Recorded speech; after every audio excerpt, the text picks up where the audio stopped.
brand new Ploprof. I think if we were buying it, we would pay... Digital Seiko, gold plate. You bought the Oyster from Rolex direct, I believe it was around £1,500. This has got a gay Frères bracelet on. 2 watches from Audemars Piguet. These are probably the best quality bracelets ever made. There's some key differences between them. So I'm just sending him some extra photos now and seeing if I can close a deal with him. The 15500 or the 15510. I love the patina on the dial. It's like a Seamaster chrono with a white dial. This could be a good one for the future.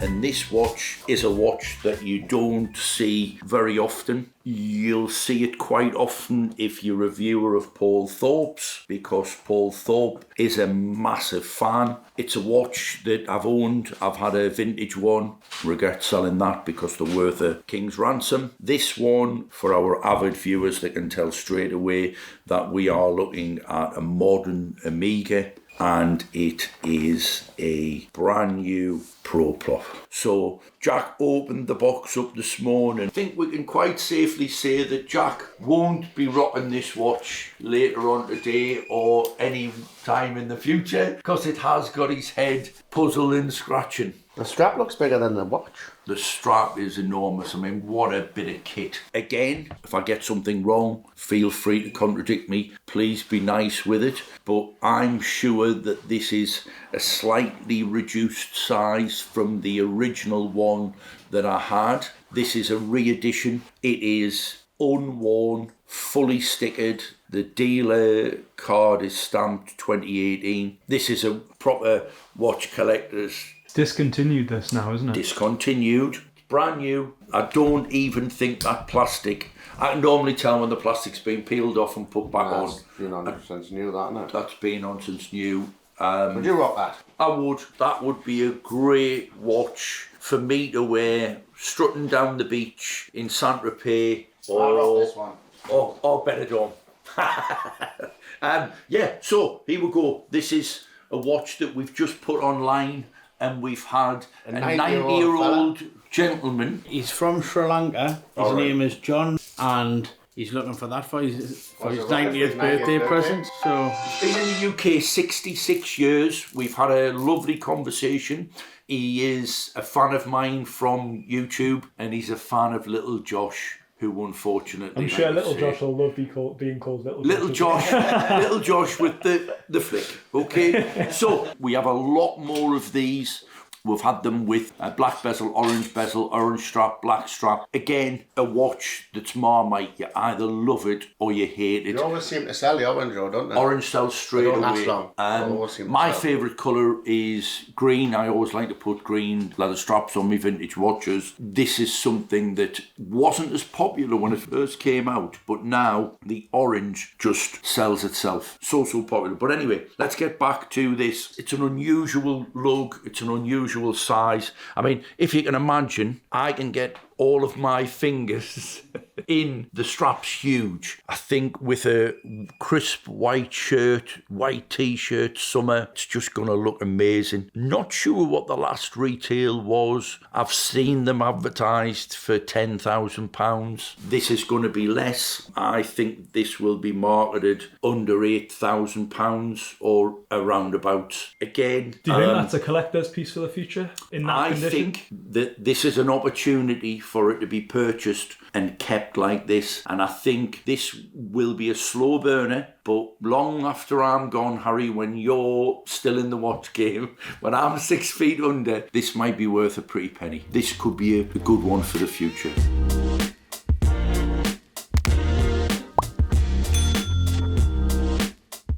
it is 36mm Datejust Jubilee bracelet, fluted bezel, blue diamond dial. What kind of age is that, John?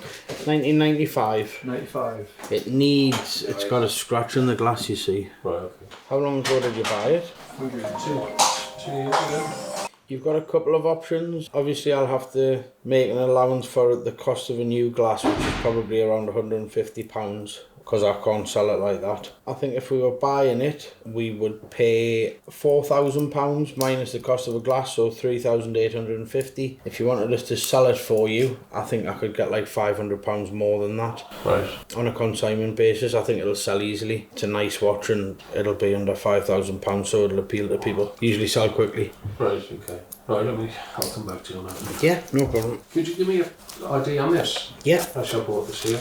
Wow. And do you know, does it got the box and papers or? Do you know what year the watch was originally? No.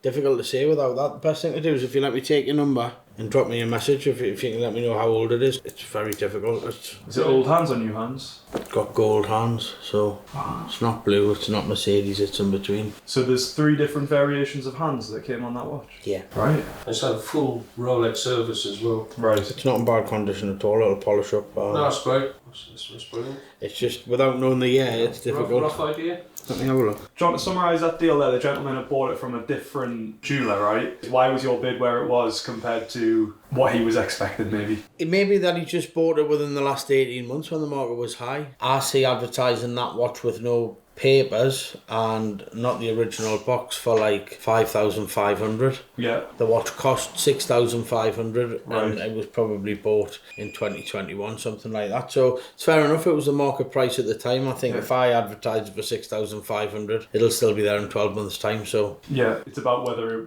he wants to make the sale or... well, that's it. Yeah. Within reason, as long as it's in line with other watches we've got advertised, I can advertise a watch for any price on a consignment basis, but it's a pointless exercise unless it's priced to sell and well advertised, especially in today's market where there's literally hundreds and hundreds of watches being offered to us every week. It's a good time to buy.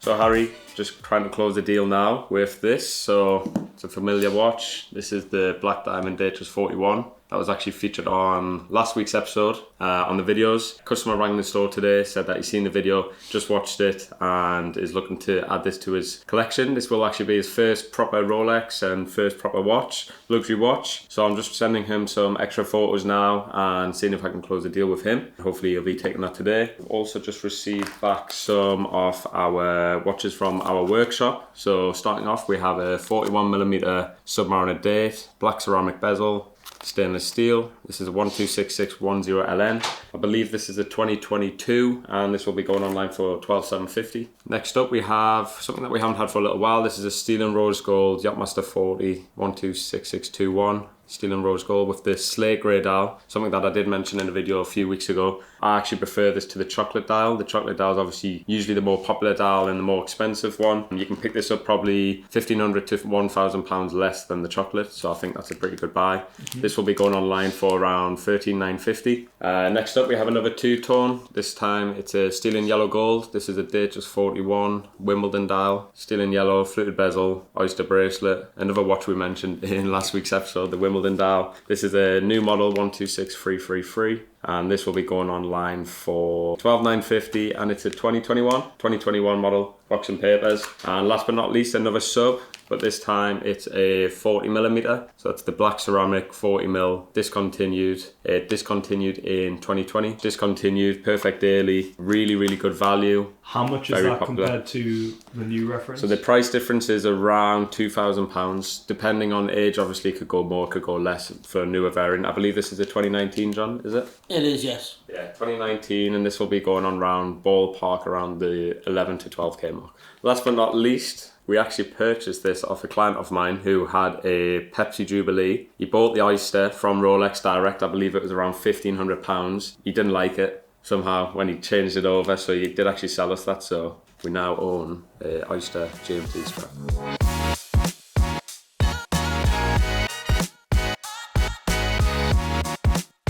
Okay guys, I'm back and today I have two watches from Audemars Piguet. These are stainless steel Royal Oak models. Both have black dials. To the naked eye they look very similar, however there's some key differences between them. In my left hand I have the Royal Oak 15500 and in my right hand I have the new 15510. This is a model that came out in late 2022. So what are the differences? Well actually firstly we'll go over the similarities. They're both rocking the caliber 4302 movement movement, which is a 70-hour power reserve. Both have open case back and are automatic watches. They share the same 10.5mm case thickness and 50m water resistance. Now the differences, so we'll start with the new one. The new 15510 has a different logo. It is I believe it's a white gold applied logo that says Audemars Piguet, the full word. Whereas on the older one, it has an applied AP, but then underneath it has Audemars Piguet in printed text. They both share the black gram tapisserie dial. However, on the new one, the applied white gold hour markers are much bigger in size. You'll see I'm going to pop up some B-roll here so you can compare them. The older one actually has a kind of stepped dial, so the minute track, which runs around the outside of the dial, is raised, whereas the newer one just has a printed minute track. Positioning as well of the Swiss made at the bottom of the dial has moved slightly. So very similar watches, very similar. I can say as well that the bracelet on the new one is quite significantly thinner. So even though they're both 41mm watches, I would say the new watch will wear a little bit smaller on the wrist. Let me know which one you prefer. Now, they do command slightly different prices on the market. The older one is currently marketed for around £35,000, whereas the newer one is just under £40,000. So there's about a £5,000 premium for the newer model. Is it worth it? That's something that you guys could decide. However, again, there's certain things I like about the newer one. I really like the logo, the way that they've done that, and the more bold hour markers. However, the old one, I kind of prefer the raised minute track. If you get really nerdy, you can even look at the, I think it's like the balance on the back of the seconds hand. They're a slightly different shape. Not that anybody's really going to notice that once it's on the wrist. So yeah, let us know what you think. Which one would you go for? The 15500 or the 15510? That's all for this week's Spot the Difference.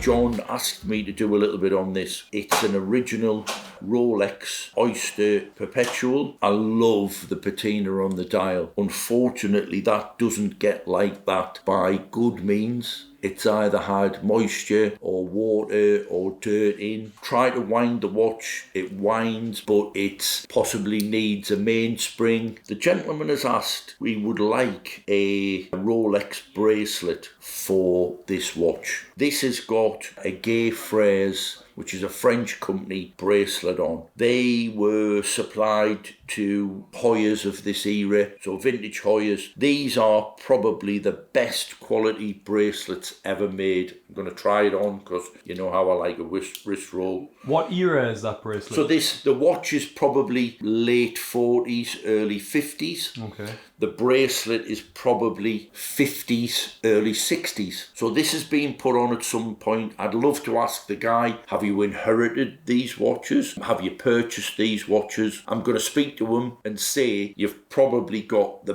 best bracelet that you could buy. So if that was your watch, you would keep that on as opposed to having a Rolex one on it? I would. If the gentleman wants a Rolex bracelet, I will do as requested. And if he would like me to be the next custodian of this bracelet, I have a vintage Hoyer that this would look fantastic on. Can I ask then, the bracelet, it looks like the link is made of folded steel? Folded steel. We'll do a little close-up on it so that the viewers can see. It's the same as Rolex folded bracelet. It's exactly the same principle. These are made up of independent parts that push pin together. Were early president bracelets made in the same fashion?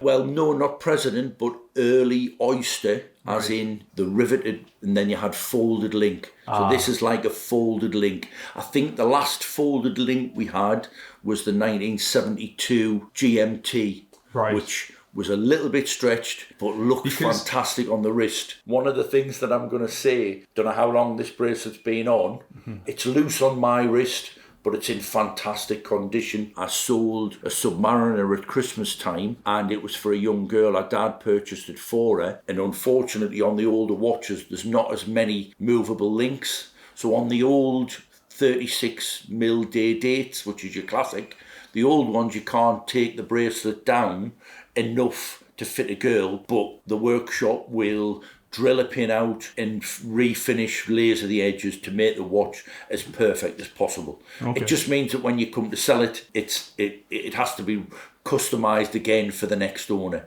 You know, customised is a funny phrase, but all it is we're making a bracelet fit a wrist. I'm going to speak to the guy. It's going to be an interesting one. How much do you think that watch is worth? I think that watch, it's an unusual dial. I wouldn't touch it. I would just leave it the way it is, because I think the patina is fantastic. I think you would pick one of these up in an auction room in Alnwick or somewhere like that for about £800 or £900. If it was restored and if it was in a Bond Street shop, it would be closer to 2,500 quid. Okay. I like it. It's nice. Original crown. Just needs a little service.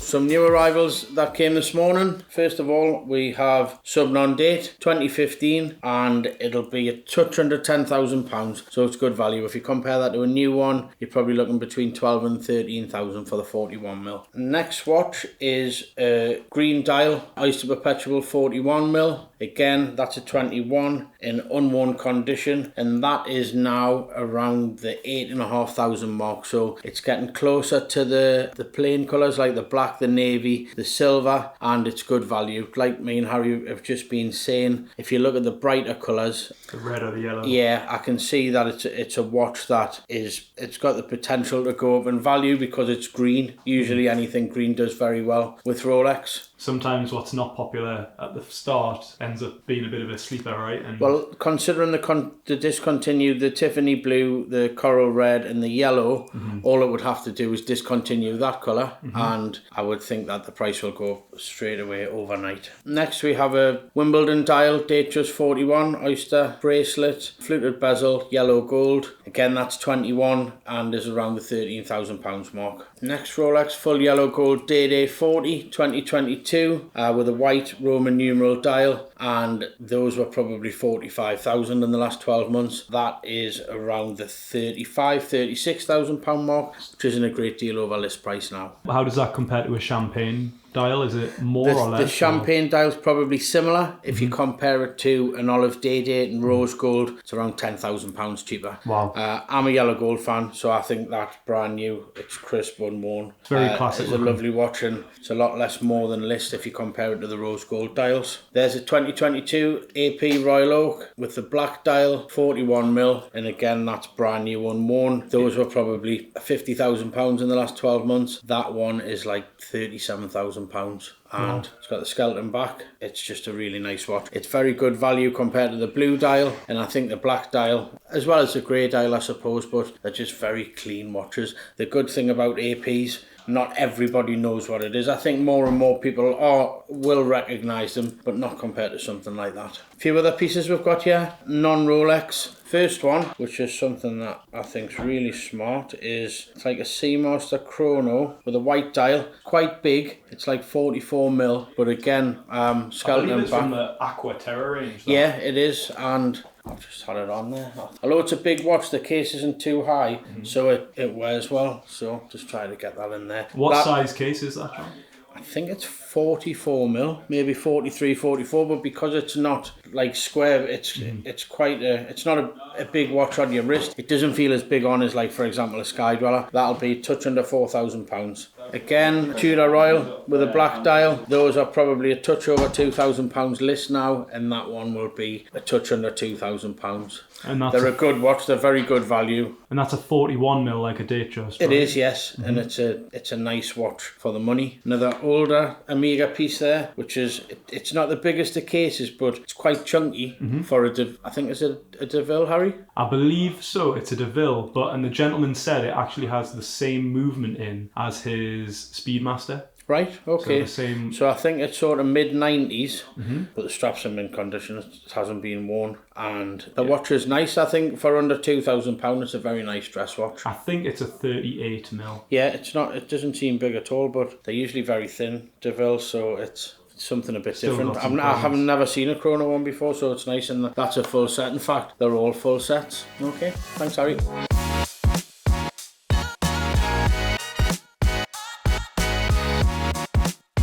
And then from the sublime to the ridiculous, for the people that are wondering what this lovely little selection is. Somebody came into store last week and said, Hendo, I've bought these watches, or I've gotten these watches in a parcel of jewellery. Would you be interested in purchasing them? And I gave 20 quid for the lot. A digital Seiko gold plate, a virtually unworn non-digital Seiko, a very, very period Seiko, classic black on gold. You know, you either love it or hate it. And then what I would say has been the everyday wearer, because the condition of this one is very, very worn. I'll get them in the workshop. I'll put batteries in. If they don't work, in the bin. If they work, I have a family member who will probably snap these up. And for viewers who like the look of those, where would you look to find something like this if you're on the hunt?